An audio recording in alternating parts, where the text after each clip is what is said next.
Hi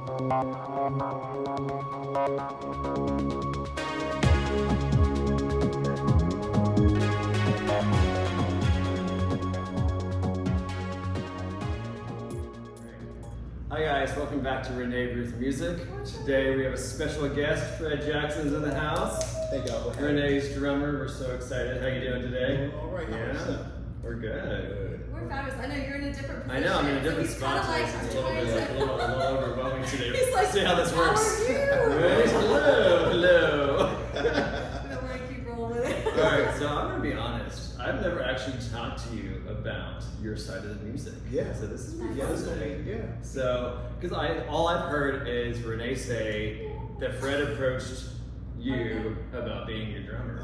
So I want to hear how did that even happen? I want to hear this. How did this even come about? So we was at a local bar, James on the James. Okay. And the band that I was performing with was also there. So I think like Renee was like opening up or something. They was going to come in and play or something. And so when I got there, she was on the piano and singing. And after she'd done her whole set, I was like, man, she's a really good singer and got a good voice and like the lyrics was really good. And you know, people are there just enjoying the meal and having their drinks and everything. But I was really into it. Yeah. So after she performed, then that's when I approached her. Okay. I was like, hey, you need a drummer because you know you're really good. You know you could really need some other musicians. And she was like, nah. Like I didn't even mix with her. Yeah. Because my face is like this.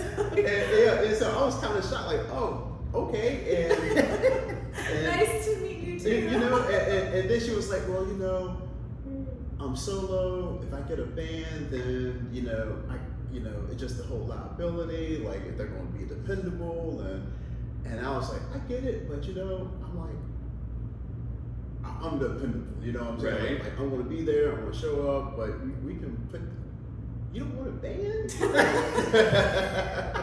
And so he was so crazy. So I was like, so eventually I was like, well, do you have anything I can learn? Like, you know, to let me know that I'm all about like learning your music, you know, performing and, you know, just doing what you're doing because it's like, I thought it was really good. Yeah. So she handed me her EP and this is telling our age, but you know, back on a CD, you know. Yeah. All So I get home and put it in my little 5-disc track CD player, you know. We're dating ourselves. Yeah. And so you know, back then it was like more of a Nora Jones type approach. You know, she would just real chill, and so I could probably play with like a djembe or some other hand percussion stuff. And then I would use like a mini drum kit, you know. Like I took like the floor tom and converted it to a bass drum, so it's not the full kit. It's just like the micro size of it, you know. So called her up and was like, hey, you know, went through the songs, got a couple different ideas and everything. You want to try to get together and have a jam session or something? And she was like, yeah, sure. So come on over, and then I'm a new dad, so I'll bring over my son with me. That's right. So he's he's 13 now, you know. Keep throwing that age. But yeah, so but you know, according to Renee, what really sold the deal was my son getting on and playing to the music, because that let her know that hey, I was actually playing, and then I had a couple of different beats. I was like, hey, I can go to chill vibe, or I can do like this type of hip hop poppy beat to it, you know. And so we finally figured our way out and everything. But like the next thing you know, she's like, hey, I got a gig. You want to come? Tell the first gig. And it was like, yeah, sure. You know, it's like, so where is it? It's like, I think we went to Charlottesville, right? Okay. And she was like, yeah, you know, just hop in the car with me. We can ride together, you know, and carpool. And I'm like, all right. So thinking to myself, we can get all the gear. And she's like, nah, just bring like your djembe or something, you know. Super chill. Yeah. I was like, all right, that's what's up. And then I was like, so you know how much we're getting paid? She was like, coffee and donuts or bacon or something. That was it. Oh. He didn't say no. Right? Still it. That was it. And so we're riding up into Charlottesville, and I had my djembe in the back and played basically for a cup of coffee. There you go. Yeah, because I did not eat donuts. I don't know if you had a donut, but I was the cheapest hire. Yeah. Anything they offered me to eat, I could not have. Lots and lots of coffee. Yeah. Well, before Fred and I met, I had been playing coffee shops. Like, so I didn't. When he was asking about pay, I'm like, you get paid to do this? Who's getting paid? Right. We've been just like all these coffee shops. So I hadn't moved. That was my first bar setting when I met. No, my second. So I hadn't really been in that scene. So I was just like, isn't that what everyone gets? That's just how this works. Yeah, You're it just was getting just so exposure. funny that like he probably was paid for gigs. He's like, yeah, I'll come for coffee. And I was like, okay, Cool. let's go. All right. Yeah, but you know that goes with being an artist. You know, Right. like your first couple shows, shoot, maybe even for a long time, is for, you know, like the venues or the, you know, restaurant owners. They're like, just do it for exposure. No, Right, that's like true. for dinner, we graduated to meals. Right, Like, right. I Yeah, we yeah. got coffee to like a glass of we got booze and a meal. Right, yeah. So we moved into that space, and then it wasn't too long. Like one day, like we got 1099. Yeah. You got paid enough to. Yeah. Now I gotta pay taxes. I was like, what? Can we go back to the food? Yeah, right. Food and coffee, it's fine. So have you always been a drummer? Mhm. Like, has that been, that's just, you always knew that was going to be? Yeah. But- So, grew up playing drums. Right. My dad plays bass, so I can dance around the bass if need be. But don't you deviate. Like if you tell me to learn something and whatever key is in, that's where it. Where it is. That's it. We're not doing any modulating. Don't ask me to repeat. Yeah.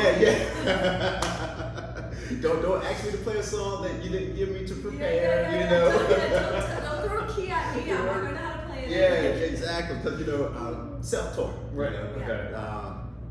You know, I've done marching band and you know, concert band in school and everything. But as far as like what I know, drums and bass, it's just self-taught. You know. Okay. So, but yeah, that's I've pretty much been playing since I was about two and a half. Did my first professional show with my dad's gospel group when I was like 5 or 6 years old. Oh, wow. Mm-hmm. Oh, And awesome. then you know, just grew up playing in drums and church and stuff. So. Yeah. Okay, so because I just don't know, what's the process for a drummer when music comes out? Like, do you get creativity on that, or is every note, like, or every hit, is that planned out? Or do you get to kind of take that and roll with it? Like, how does that work? You talk about like in the creating process? Right, so I mean, like, she has a song and she's got the lyrics, like, the music's been set. That's changed. So how does that work? Yeah, so you know, your basic concept is like when I give a drum lessons, like the first beat I teach people, it's pretty much like the Billie Jean beat. You know, Right. it's just a simple, you know. So once you understand that concept, then you got to learn, and of course, you know, different other rhythms and stuff. But you know, you basically, as a drummer, first and foremost, you got to stick to the bass player. Okay. You know that we're hand in glove. Okay. So the first thing I listen out for is I want to know the pattern that the bass is doing. Okay. If there's no bass, then I'm feeling the vibe of the song, or you know, I'm just trying to catch what I think the beat should be. Okay. And we don't want to do a boring beat, you know. Yeah. So you know, I try to play towards the melody. I try to play off of different accents, you know. like in some of her songs, she's like, hey, hey, so I would just, right there, you're speaking of the hi-hat, I would go, He's saying?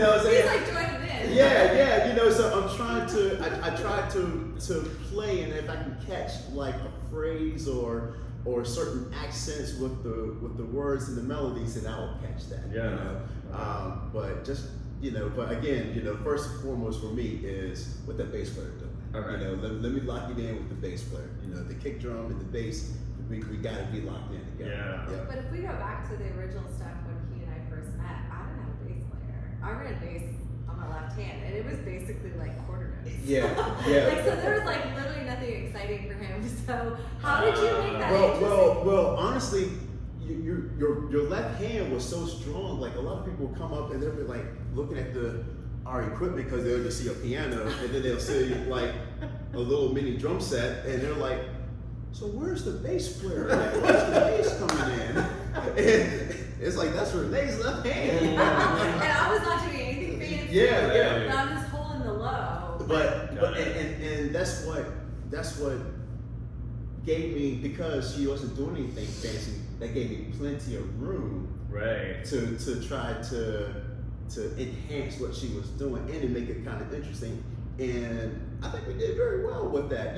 Just from two people that you see, you hear all this different sound. Yeah, that's amazing. Yeah. Mm-hmm. So We did too, and I think one of the fun things about it was like, so Fred, you're leaving on this. I don't know if this is the question of yours, but so I'm self-taught as well. Like I did have piano lessons as a kid, but it was all classical, and then anything that I did, I had experience that was probably church related, but I wasn't like formally instructed beyond like I think I was 10, maybe 12. So everything that I did, I just kind of figured out myself, and I don't know what happened, but somewhere along the way I lost track of, like, I guess there's in beats, it's 1, 2, 3, 4, like it's on a beat. I didn't think that mattered. I thought that so the way I felt was like, it's how I felt. Like, so I would let the lyrics dictate, like the emotion. I would let emotion dictate time. Sure. And Fred as a drummer, most drummers have been like, what are you doing? Because like literally, I don't think in some songs but no one ever thought it was weird. Because it was so emotion driven, like the performance was so, you didn't, like some of the ones that John's produced where we struggle because we're on a click and we had to click to my emotion, which is a changing time signature. And we've performed those songs where we have this constant changing click because it was just the emotion of that one moment. Okay. And so, but nobody really knew. They're not like, whoa, like the time signature changed like 62 times. Like, Yeah, we would have no idea. So Fred actually came in and just said, well, she has no idea what one is, so I'm just gonna follow her.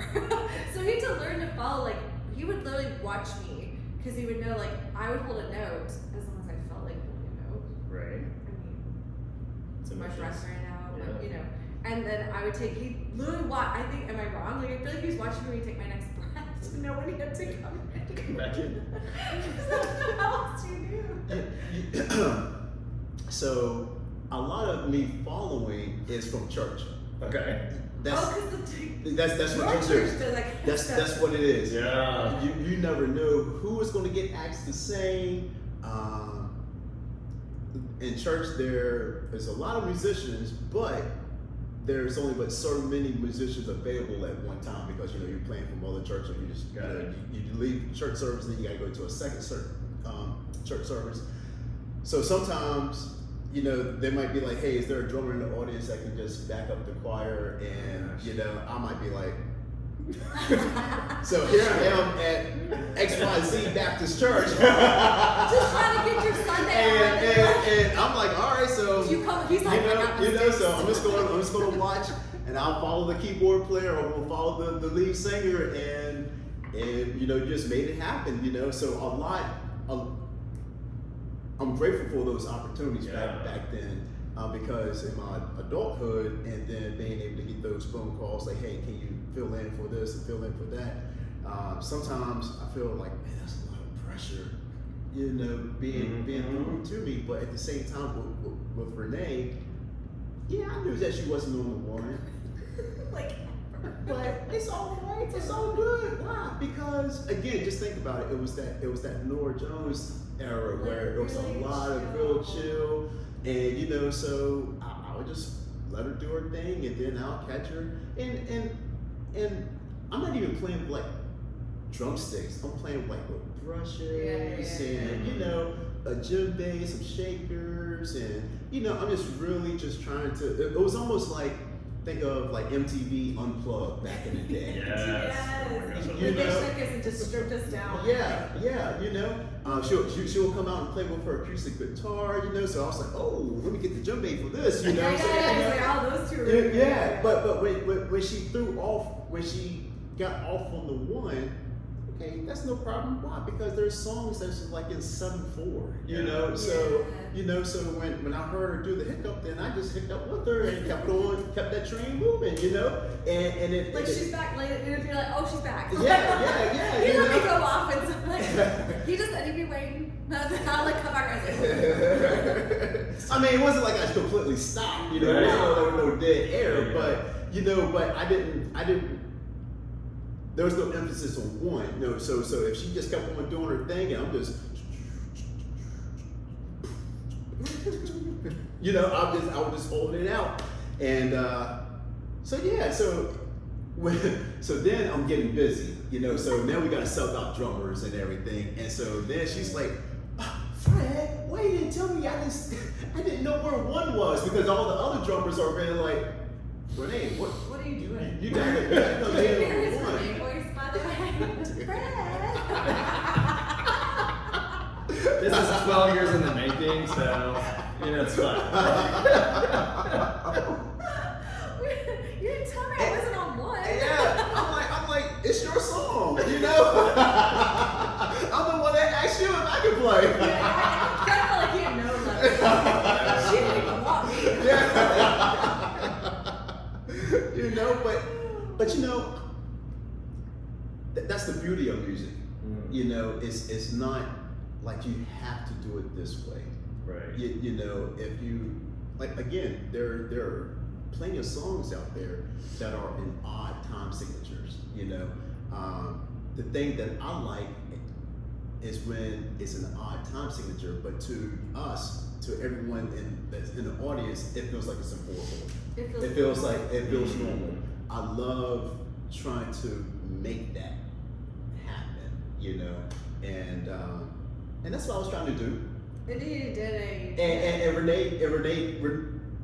Renee was singing naturally. I was just trying to make it seem like it was everything was on point. I didn't know that I wasn't on one until I had to sub so, and then I was like, can we talk about how I don't have to sub you out? Like, Yeah.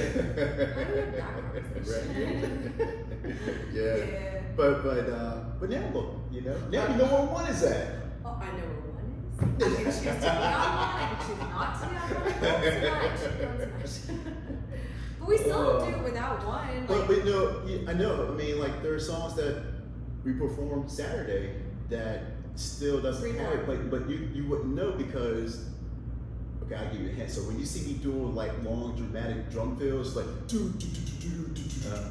that's because there's a tempo change. Okay. Like we were here, but now I'm giving this long dramatic drum fill. So it's not necessarily like what we call like a gospel chop, where it's like you're just doing all these fancy drum fills and everything, or really fast and explosive. Like nah, you can't do that. You have to make it dramatic. You know, you have to ease into the next signature. Yeah. There's a change coming. It's not a calculated change either. No. And it's all based on like I would just you know, when she plays piano, I just watch her hand movement. Because he'd see me. I'm very dramatic. Yeah. So he'd see me moving to like my next, and the whole body would get into the next place. So he'd like, your shoes. Yep. So I would just watch her body language, her hand movements and everything, and the next thing you know, it's like it just became naturally like now I'm naturally playing off of one. Yeah. You know, because I'm feeling her energy. I'm seeing what she's doing, and next thing you know, it's like we're in sync together. You know. And every time we showed up for a show, like I just thought I was playing on one. Yeah. Because he never had trouble. Yeah. Until Just another knew. drummer He was comes on, ready. I was like, what? Yeah. Yeah, there's one, I don't want to give it away, but there's one track on her new coming album that yeah, like maybe once it's released, we can be like, okay, so this track right Let's here. tell you about that track. And like the short of it is that like my producer tried to get me to click, and I called him. I said I can't. Like it was literally a song that was so emotive for me that I couldn't. I was like, the delivery will be garbage if you make me stick to a click. Like it was like it's like a straight jacket for me. The click for me sometimes feels like a straight jacket. Yeah. And then sometimes I love it. Yeah, and we I believe, I want to say, like at a rehearsal we tried to do those songs like, okay, let's see what happens if you do it on the one, and it's like, nope, it doesn't feel the same because she's not getting the emotions and everything out that she wants to give to the song, and then it just didn't feel right. Yeah. You know, and now some of the stuff that she's doing now, because again we're 10 years later, but in the beginning, it's like, nah, you just do you. Don't worry about it. And it works. Well, I read an article the other day about the 7 of the biggest problems in the music industry, and the number one being that the vast majority of artists make no money. Mm-hmm. What I find very inspirational is that Renee, coffee and milk. Cheers to our wine and dinner. No, is that obviously we've talked about many times, is that your dream was so big that you used real estate in order to fund what you're doing, because you knew music was what you wanted to do, and you knew based off this that there was you weren't gonna There's be able a tier you have to get. Yeah, you have to get to a certain point in order to be able to have that, and you're like, okay, well, real estate's gonna help me facilitate that and get to where I want to be. And now, Fred, you're about to join the ranks of that. Yeah. And hop on the real estate game as well. Yes, I am. Which I really find it really amazing that you guys are doing that, because you're like, this is our dream, we're making this happen. Yeah. And this is going to free up your time so much more to That's be able why to he's kind of here be on in this this. podcast. Yeah, he's here today because of that. I've really had so many other shows. I've been able to. So did you always know that your job was going to have to transition in order for this to progress? Maybe 2 or 3 years ago, maybe. I remember being at Wild Wolf. That's where we were. I remember being at Wild Wolf, and I was at a point in my life with employment, and it's like I'm not happy doing what I was doing, and I don't even know what I was doing at that time, but it was just miserable, Yeah. And because as a musician, you're always looking for that big moment, that big phone call, or when I gotta go off and tour or whatever. And so you never really wanted to get those really good jobs because you didn't want. I know I didn't want to put myself in that situation of, okay, so do I do what I always dream of doing, or do I keep this really good job that's and so timing is everything. Yeah. Obviously I didn't continue on doing what I was doing, but I'm just glad everything kind of worked itself for me to be in this situation now, and then also get to. We have a good working relationship already. Yeah. Musically, but then it's cool to see that we can take off our music hats, and then the same conversation that we're talking about music, we can also talk about your sales experience in real estate, my sales experience, because I've been in the wireless industry for 10 years, prior to coming here. So, and it's just one of the things where it's like, yeah, I gotta sell this, and gotta do this, I gotta overcome this, and do that, and do that. And then Renee was like, you should really look into real estate. And it's like, I'm like, it's sales. Yeah. And it was what freed me. Like I could hustle and had the time. Right. Before. Yeah, and I was like,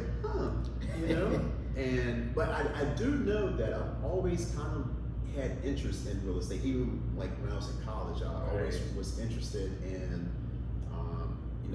learning about investments of properties and, franchises, or, rental, duplexes, apartments. I was always interested in knowing more about that business, okay? And then just seeing Renee's success. I know this is the music podcast, but just seeing Renee's success, it was one of the things where it's like, oh, okay, all right, I think it's time because now Renee is very successful. I'm in a situation where I can now do this, but yeah, going back to your question, it was like, the first 2 or 3 years was like minimum payment. Yeah. So you had to have that 9 to 5. We went full time for a minute. I remember, so we were performing for coffee, and I remember the day Fred and I had this serious conversation. You're like, I'm going to give this a really good go because he had a different band he was in. Okay. Well, Fred, I used to joke around with my bandmates because they hoed themselves around. They literally were like, Fred's drumming for this and this and this and this, and I'm like. But to be fair, like I had that moment that I'm like, I didn't have enough to just keep him. Right. So he had, in order to kind of build a salary, he had to play all, so that's what he did. He decided to see if he could get away by quitting. And I don't know, how long did you? I think I did it for 2 to 3 years. Wow. It just in our city. Okay. It was nothing for me to leave home on a Thursday night and come home on a Sunday. Wow. Because it's like. In his car. I slept in my vehicle. Just going from one place to another, just gigging. The different multiple bands. So sometimes it was like I will leave. Let's say we were doing a festival or something, and I'll leave playing with Renee at 2 or 3. Then I have to drive out of town to go and play for this band, and then on, let's say that's all Saturday, and then I got to be at church, and that's another out of town, and it's just like, well, how am I going to get from here to here, and I got to be at church at 8:30, and I'm just getting out of this gig at 2 a.m. Okay, so I'm going to find midway point. Take a nap. Take a nap. Keep going. Go to Sheets, give me some coffee, brush my teeth, and I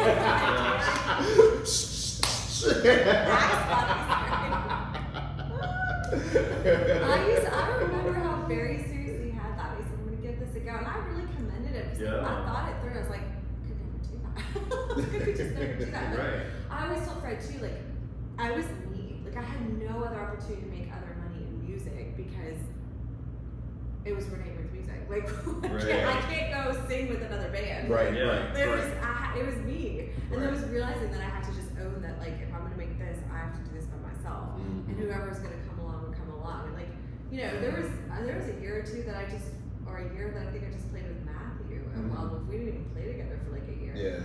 Because I was trying to, in my mind, I was trying to get there wasn't enough to have a band. But I was like, okay, let's go do this 2-person thing with Matthew, and then the next 2-person thing, like, rotate. Yeah. I rotate the players Uh-huh.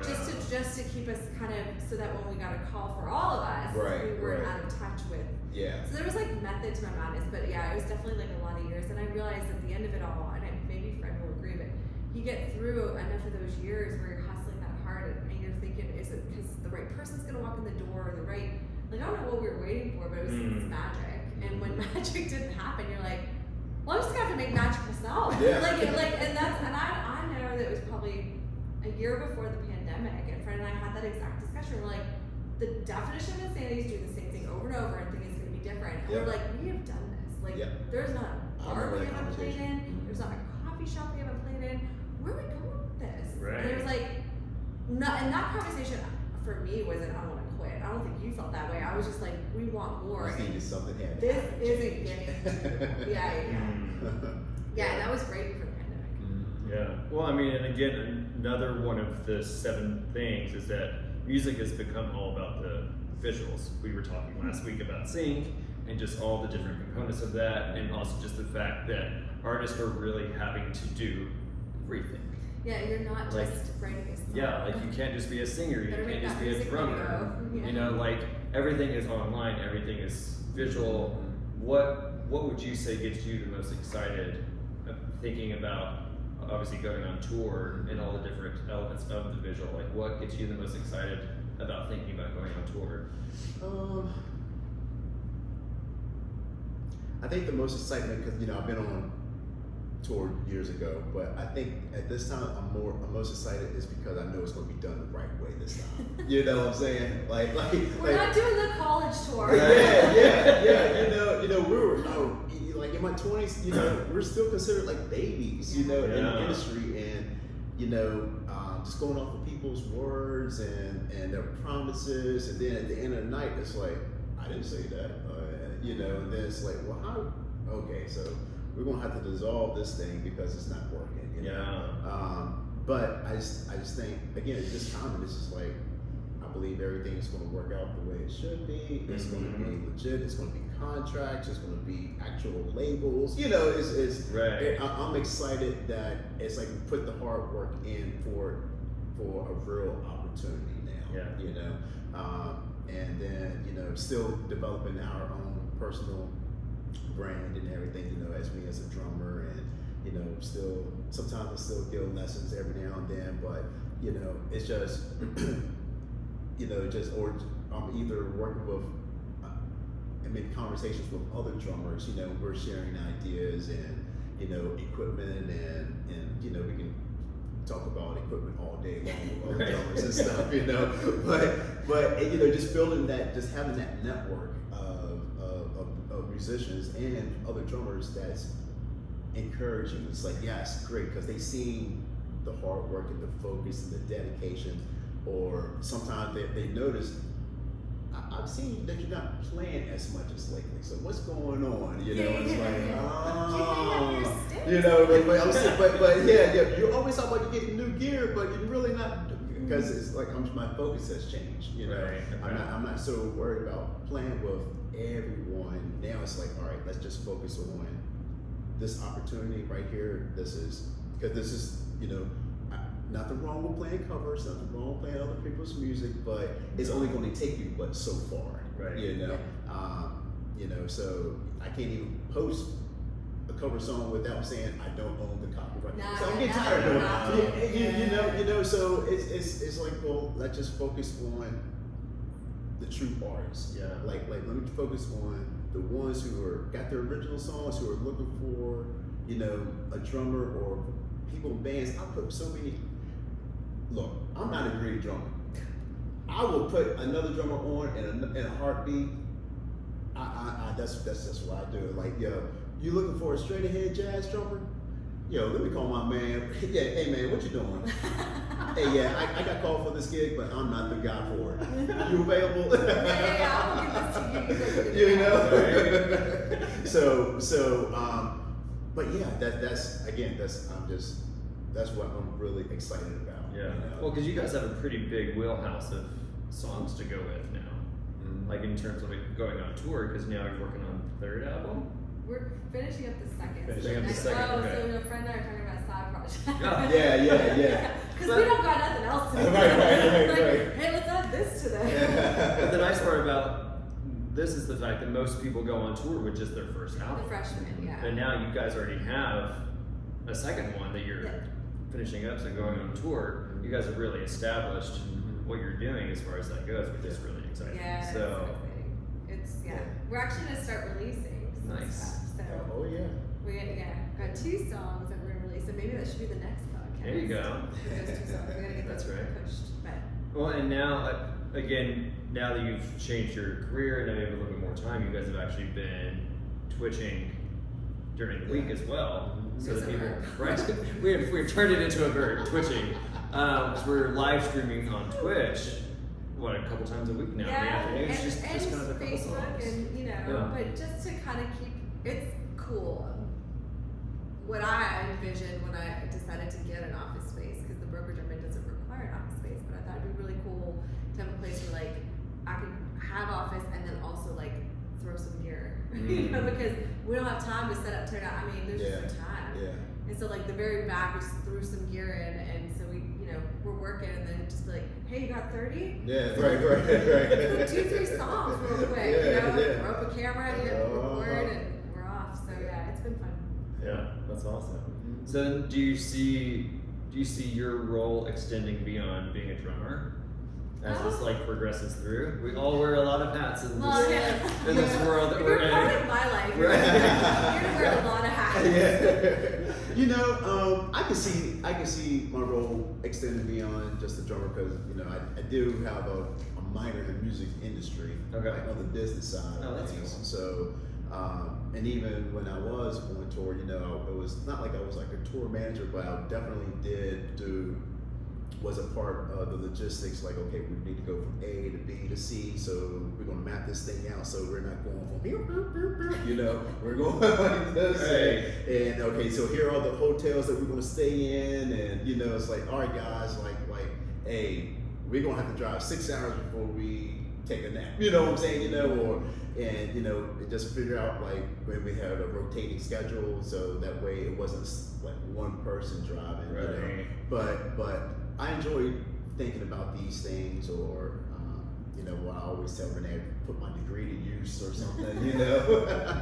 So many of us get all these degrees and do not. Yeah, you know. But you know, Renee has given me the opportunity to take more the music director role with this, and that's just basically just, you know, with me, it's like I just want to come up with different arrangements, you know, just to liven up what she's already done, what the producers already put out, and I just want to just take that to another level. So a lot of these times, you know, like I was saying yesterday, it's like, oh, I got to hear all my mistakes, you know, because I have these ideas, but you know, it's like, let me just, we're gonna do this, like we're all in one room now, so it's like, all right, well, I have this idea, let me see if it works. Nope. You know, or either it's like, yeah, I don't want to do this, you know. So there's one song, like for instance, like "Here to Stay" was like the one that I was like, okay, I love "Here to Stay." It's such an emotional, probably like the best love song that she's ever written, you know, my opinion. But it's just one of the things where it's like, but I wanted to take it to another level, right? You know, so at the end, that's, you know, I had a couple of different variations, and then we were just like, that's it. That's it, you know. He still does what he did when he first met me. Okay, I'm gonna do it this way or this way. Yeah. You know, and then you know, Renee, she's always like, oh yeah, it's good, you know. But I got to figure out, you know, 'cause as a drummer, I don't want to lose the groove. I don't want to lose the backbeat. I want to keep everything going, you know. So once I finally figured it out, then it's just like, all right, this is what we're going to do. I said, you don't have to do anything, Renee. But I wanted to tell her what I'm going to do, just so it doesn't throw her off. Right. Yeah, no, you know, you can't be pausing it, bro. You can't be pulling this stuff out in a live show. I haven't heard. Yeah. Because then it does turn into like. Yeah. Or either you get too excited, you're like, yeah, oh my bad, I forgot to. I ain't supposed to come in right now. But I was but I get, you know, and I love those things. Him on one of them too. I threw something in there, he just was like, what? You know, so it can either be like, what are you doing? Or, oh man, I love that. And then it messes everything up because, you know, maybe you came in too early, or you forgot to come in when you should have because of the new change that was brought about. That's so you fun. know? Like we do that with each other. You'll see if you watch musicians, especially like if they're in a jam situation, but they do cool things. You're like, oh, like you watch their faces, as you know they never heard that before. Yeah. Like they're making that face, they've never heard that before. You know. So, but yeah, that's what I like to do. That's what I know that I can bring. I will hopefully you know. But I think I'm going to be. Try to ease into that role, you know, but you know, it's only but me, you, and Matthew, you know. So the director's a big name, but I did say that, like, because as busy as I am with the thing that funds this, I said to him, like, I don't have the time to organize the set list and like all those little intricate things that he was so used to me always doing. I'm like, I don't have that now, like, and I don't have the time to like go after people to like I was like, Fred, I need you to be the ears. Like, make sure that everyone's in time, and that the, you know, even the Fred's half deaf. He's got. Yeah, that's like how this one is. And this one because I can He hear goes, that. yes, I am. But like getting him to just keep, you know, everything moving and on the same page, because I'm sometimes just kind of rolling in from like 27 other things. Right. And then be like, so he's like, okay, so here's the set list. I'm like, Yeah. because like, yeah, it's not even a time to think that. Yeah. Right. So it's been cool now that we're under one roof too to like, it will evolve, because again, this is just our little here project. Yeah. Right. Yeah. But I see Fred taking a greater role once we get into like label space and, you know, tour space. And he's got a gift for like organizing people and giving people feedback and like in a way that's no one's ever offended. Like Fred says it, no one's upset. I come at him a little too hard, Canadian. I just come too direct. Wow. Don't do that. They're like, why? No, that's all. I mean, it's exciting. Yeah. It's an exciting time. Lots of things happening. It is. It's just very cool. It is. And just a reminder that we do have the next show coming up July 15th, 6 to 9. Our next one here. Yes. It's going to be amazing. It's gonna be awesome. The last show, every show is one better. Yeah, it just keeps getting better every time. So, well, Fred, thank you for joining us today. Thank you for having me. Had a great time. It was a blast. Yeah. So, And thank you guys for joining. thank you. See you next time. Cheers.